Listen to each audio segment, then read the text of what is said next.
Hey, it's Dan and Eddie of the Deathless Dogs, and you've made it to another Friday, which means it's Fresh Bottle Friday, where we're helping you get some payday purchases in line, and as always... Fresh bottle popping. That was a weird one. Yeah, it was like high pitch.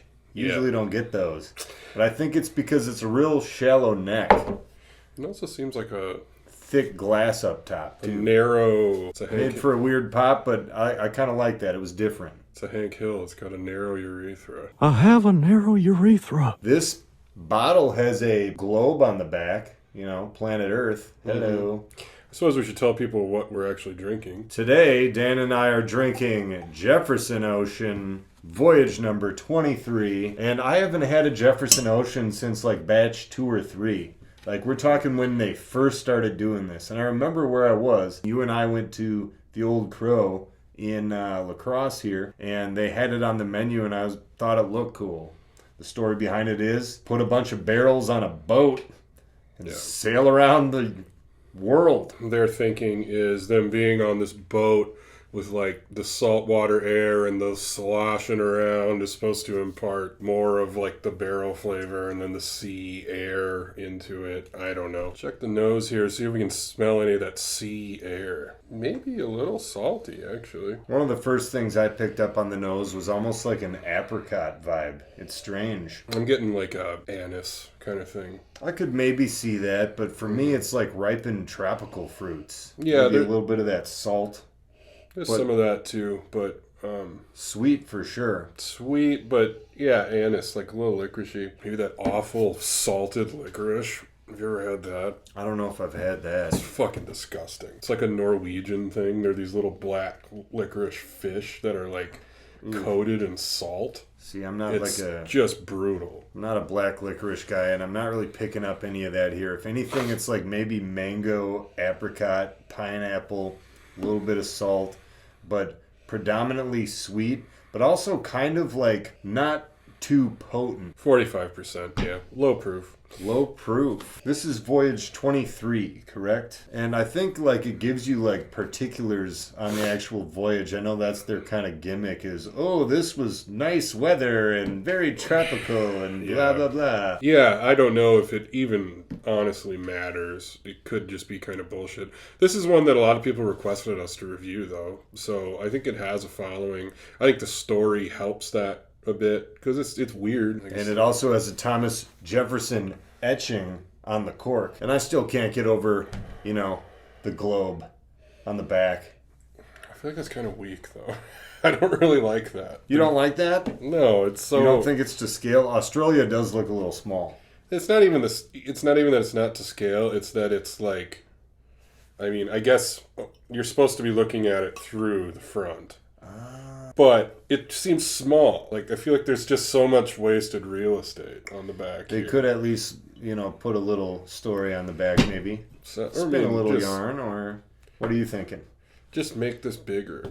Make the Earth bigger. Yeah. Because, I mean, I do think they skimped Australia. Are you seeing that? Like, Australia is supposed to be huge. It's just a little baby. And then Greenland's just like, well, pow. The nose is, yeah, kind of fruity. I'm getting like a licoricey kind of thing in there as well. Sweet. Not a lot of heat. All right. Clink them and drink them. Okay.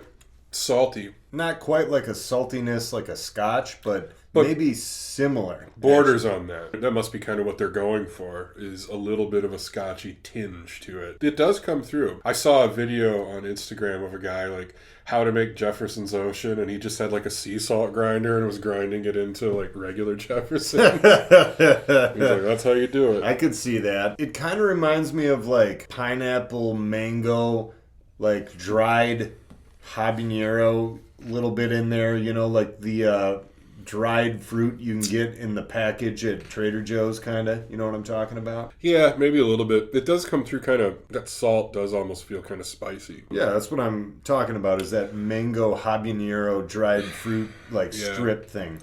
Almost bacony. It's different.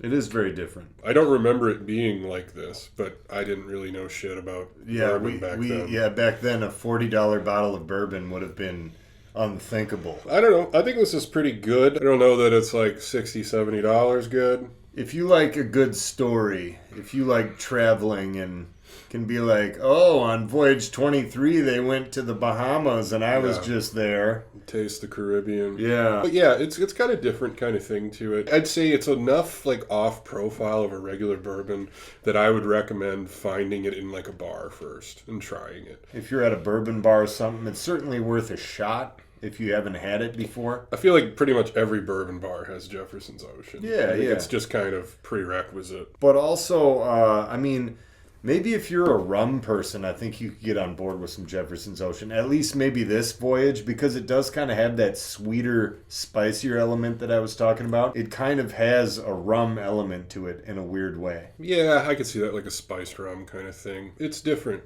I don't know that I'd call it good or bad, honestly. I think it depends on the mood. It depends on the day. I'm in a weird spot here. I don't regret the purchase, but I honestly can't see myself buying another bottle of it.